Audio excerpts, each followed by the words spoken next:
Hey everybody, welcome to another midweek conversation as we discuss this past Sunday's message, the follow-up readings, the reflection question, kind of wherever we go with it. And so this past Sunday, we were in the second part of Habakkuk. You've got Habakkuk's response to God's first answer, which is really another complaint then, a twofold complaint of, well, you can't use them to discipline us. We're better than they are. So you've got this, he's not being untruthful. That was technically a totally godless nation, but Habakkuk is completely overlooking the sin of Israel to try and make themselves feel better by comparing them to somebody else. And then the second complaint is, well, so are they just going to go unpunished forever? And then we looked at God's response to that and the beauty of silencing our voice before the Lord and being still and being reassured and being patient. And what does it look like to actively wait within patience? So really a great, great, always relevant lesson within this section of Habakkuk. And so what you got for us? Questions, follow-ups, readings? Yeah, I think thinking about this week's sermon and really the book of Habakkuk as a whole, because it is pretty succinct, right? Just the 3 chapters.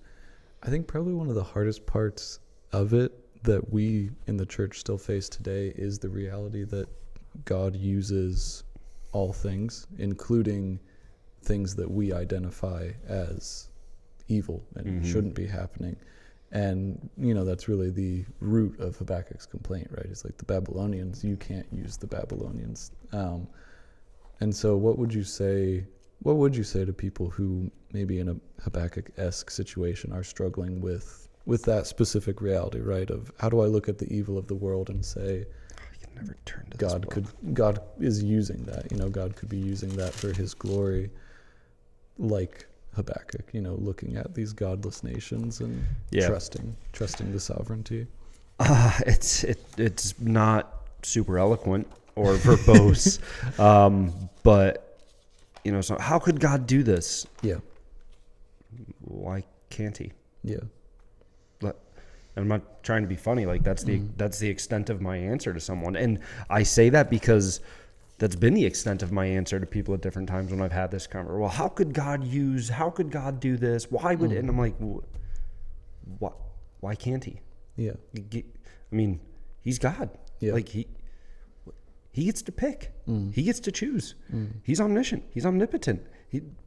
Why can't he? And so I think the question isn't, how do we process, not understand. I think it really is, we have to go even deeper. And what I've said to people when they ask something like that, my question is like, what makes you think you have the right to question his plans? Before we even try and answer his plan, we have to go to the more foundational. Why do you think you have the right to question it? Yeah. And that's really humbling for us. Or I'll ask it this way. What about God's character makes you think that this isn't the right thing to do? Right? Like if you as a believer, assuming I'm talking to a believer, obviously if I'm talking to an unbeliever, it's a totally different conversation. I'm happy to answer that, but within the context of talking to a believer who's asking this, right? Since we're talking about Habakkuk. So within the context of talking to a believer, I'm like, okay, you claim that you believe God is true and the Bible is true. So what do we know about God within the Bible, within what he has revealed about his character? We know he's always good. We know he's always merciful. We know he's always right. Like we know all these things. So based on everything you claim that you know to be true, why would you then think that there's a problem with his plan? And so I think you really, at least what I've done when I've talked to people, is really try and work back to those foundational levels. And sometimes, with some people it's turned out to be like, oh man, I guess I really do doubt his goodness. I guess I really do doubt his providence or his sovereignty or things like that. Okay, well now we can work through that, but I always dig down to the underlying thing. Another big thing I was reading, I read the book of Lamentations this morning, and one of the things that just stood out to me, and I'm not going to quote I'm going to quote 1 or 2 verses, but I could quote just a bunch from chapter 1, 2, 3, and 4. Lamentations, one of the absolute themes you see in Lamentations over and over again is God is not arbitrary. Yeah. Like God is not arbitrary. God does not do random. God is, and so you've got Lamentations 1:18. The Lord is in the right, for I have rebelled against his word. You see that a lot in chapter 1 where he's like, hey, we're going through this because we sinned. We're going through this because we reject it. And so understanding that everything God does, he is in the right and he has a reason for it. Yeah. And so if we truly believe that, then it's so illogical to question him. Like if I truly believe God is always in the right and always has a purpose and a plan that is working to the glory of Jesus, the dumbest thing in the world for me to do would be to question his plan. Yeah. Like that'd be like if, let me use a real life example, right? That used to drive the providers, and it's a flawed example because we're talking about humans. So let me be very clear with that. It always is. I'm not. Yeah, it always is. I'm not imposing anything on God. But when I worked at the medical practice, once a day we'd have a provider come back to the office just totally frustrated and exasperated and be like, sure, I mean, I went to med school for 7 years, I'd be like, but you watched a YouTube video on the way over here. Good. I'm glad you know what to do, you checked right? WebMD. Like you asked Jeeves what to do about this, right?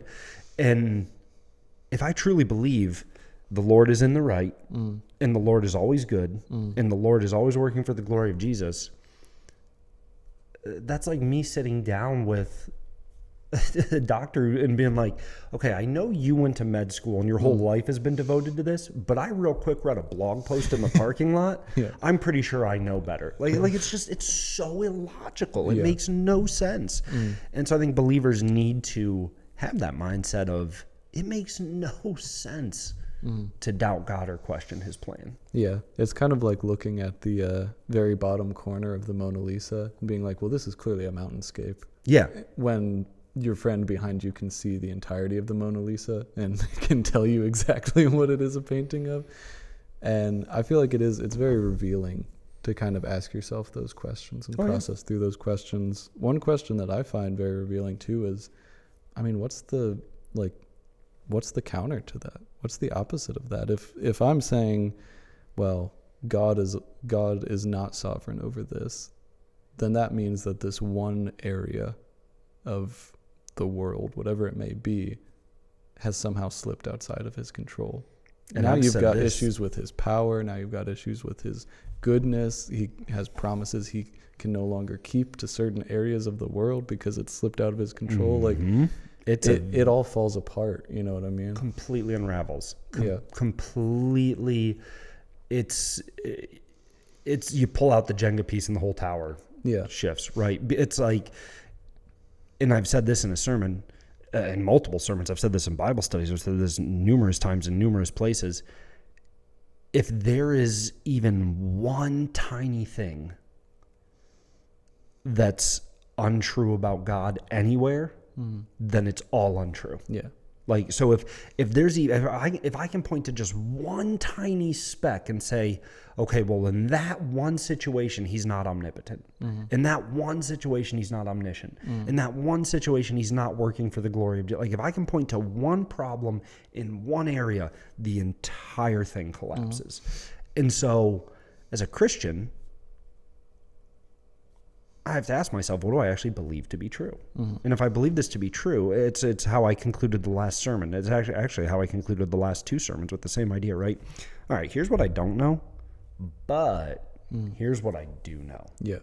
And what I do know should always, always, always overwhelm and dwarf what I don't know. And again, think of the alternative. Think of Habakkuk and what he's looking at. If God happens to not be sovereign over the Babylonians, then none of the promises that come with the covenantal renewal matter at all. And you see some of Habakkuk's growth even already until you really see, I said at the start, look for Habakkuk's growth and transformation. You really see it in Habakkuk 3, which we're getting to this week, but you start to see glimpses of it in Habakkuk 2, even when he's like, hey, Lord, this is who you are, and so we shall not die. So he's even recognizing that, like, okay, you've promised your people will endure. Yeah. So I recognize that judgment via the Chaldeans won't completely kill us. Yeah, so there will be a remnant. There will be. So you see that he's he's not completely lost the whole picture, which hopefully, you know, we never lose the whole picture. My goal personally, and my goal for us as a church, is that we aggressively go after losing any of the picture, right? Like, okay, just because you don't lose the whole picture doesn't mean you can be content with, like, all right, well, I'm going to get to the point where I'm not losing sight of any of the picture.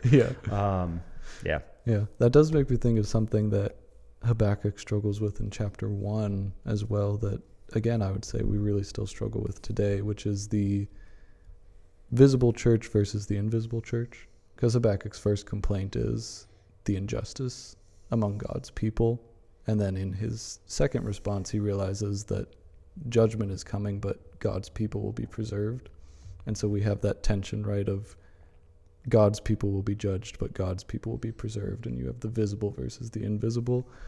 And I feel like today we have that reality of the church, and we see all these issues in the church, and yet God's people are preserved within, you know what I mean? It just reveals how myopic we are, right? It reveals how narcissistic we are at the end of the day. You know, that was back, you go back to Habakkuk 1, like you just mentioned, and that was one of the points back then, right? What did Habakkuk say? He says, why would you make me look on this iniquity? Yeah. What do I hear Christians say today? I never thought I'd have to live through this, right? Like, it really, at the end of the day, what it comes down to is we're like, look, I believe God said persecution would come for his believers. I didn't think he meant me. Yeah. Like, sure, persecution's happening over there. Like, let them be persecuted, and I'll be the nice, company, cozy, part of the church. So it really just reveals how myopic our worldview is.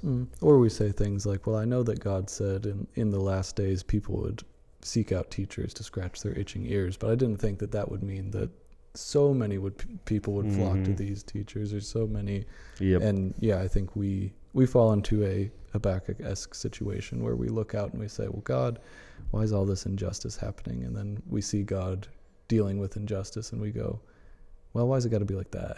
Why has it got to be in that way? And that's where I say, like, Lamentations, right? Like, why is all this injustice happening? Because we've sinned. Like, if you read Lamentations over and over again, he's like, why is this bad stuff happening? Oh, because we've sinned. Like, oh, because we've rebelled against his word. Oh, because we've rejected. Like, why is this happening? Like, oh, the prophets have seen false and deceptive visions. They have not exposed your iniquity. Like, why is this happening? Like, oh, we have completely, like, why should a living man complain, a man, about the punishment of his sins? Like, why is this happening? It was for the sins of her prophets and the iniquities of her priests who shed in the midst of her the blood of the right. Like, why is this happening? Because we brought it on ourselves, like, over and over again in Lamentations. And again, understanding in that God is not arbitrary. Like, it does not, these are not things that just randomly happen. Nope. It's either we brought it upon ourselves, or it's for our testing. Discipline, it's for our good, it's for our best, right? Hebrews, a father disciplines one he loves. Like, if you would accept discipline from your earthly fathers, why would you not accept discipline from your heavenly Father? Like, and just such hard, again, like you talk about reminding yourself of what you know. Like, some of the things we remind ourselves that we know, they're not easy per se. You have to remind yourself of the hard stuff. So we covered that. There's actually another thought based on what you just said that I really want to get to. But it would get pretty heavily into Habakkuk 3. And I think that's the big thing, right? Like you said, we have to think about the hard stuff. And we have to think about the hard stuff. And this is where I want to be careful, because I don't want to leave people short this week. And I don't want to steal too much thunder from Sunday. We have to think about the hard stuff, because on the other side of the hard stuff, there's immense blessing and value. And so it's not, we have to think about the hard stuff. We have to ask ourselves, hey, do I have a myopic worldview? Do I, just so that I can dwell on this and spiral into despair? No, we think about the hard stuff. We ask ourselves the hard questions. We reflect on, man, what do I actually believe about the character of God, so that we can grow, so that we can change, and we can mature, and we can be sanctified. And on the other side, like, I'm really excited to look at Habakkuk's conclusion, and look at how, once again, I said back at the start of Habakkuk that we can't be too harsh on Habakkuk, because he's really just continuing what God's people did before him, and we're just continuing what, right? But what's also really cool is you see Habakkuk's perspective change and grow. And just like you can see his wrong perspective throughout the Bible, you can see his correct perspective in God's. And so it's so encouraging for me to look at the Bible as a whole and say, like, okay, here's what we've always struggled with. Man, we need to grow. But here's also all the positive examples, you know what I mean? So that'll be a lot of fun. There's one book in the Old Testament in particular that we're going to pull like 3 different stories out of. Yeah. Like, look, this is cool. Yeah, and you're right, because we do have to dwell on these things, because even like you mentioned when we were talking about that original question of seeing and understanding that God uses even evil things that we see in the world. And again, when we do grow in that, like maybe we do realize that we doubt his providence. We doubt the fact that he can actually operate in all things. The opportunity to grow in that is the opportunity to echo Joseph and say, well, this was meant for evil, but God used it for good. Whereas, Almost Joseph got cut. I had a slide of Joseph in the sermon, so we can stay within Joseph because it's a really good example. Yeah, because again, Joseph's alternative is just having to say, wow, my brothers did this incredibly evil thing. But him understanding God's providence is being able to say, wow, any human evil that is thrown at me can be turned by God's sovereign purpose into good. And you think of the time frame from when the evil happened to when Joseph saw the good of it. Yeah. Like, you think of, we don't know how long he was a slave in Potiphar's house. We know that he was in prison for several years. Yeah. And then, you know what I mean? So like we're talking now, and then there's 7.5 years of good, or 7 years of good, then 7 years of famine. So we're now talking like 2 decades probably removed. At least. I think it's upwards of That's what I mean. 30 to if you 35 look at years. his age, it's probably closer to 4 decades. Yeah. But so we're talking, I mean, you think about 20 years of your life. Something happens to you when you're 20. You got to wait till you're 40 and realistically probably wait until you're 50 or 60 to see the good of it. Yeah. Like, that's a pretty incredible lesson in and of itself in patience. Yeah. And that was a big word we looked at right this past week, like waiting on the Lord. And so you look at Joseph and it is like, man, he had to wait a long time to see the good come out of the evil. But his confidence in who God was and his promise never wavered. Yeah. And I mean, you think of someone, we've mentioned Job a few times.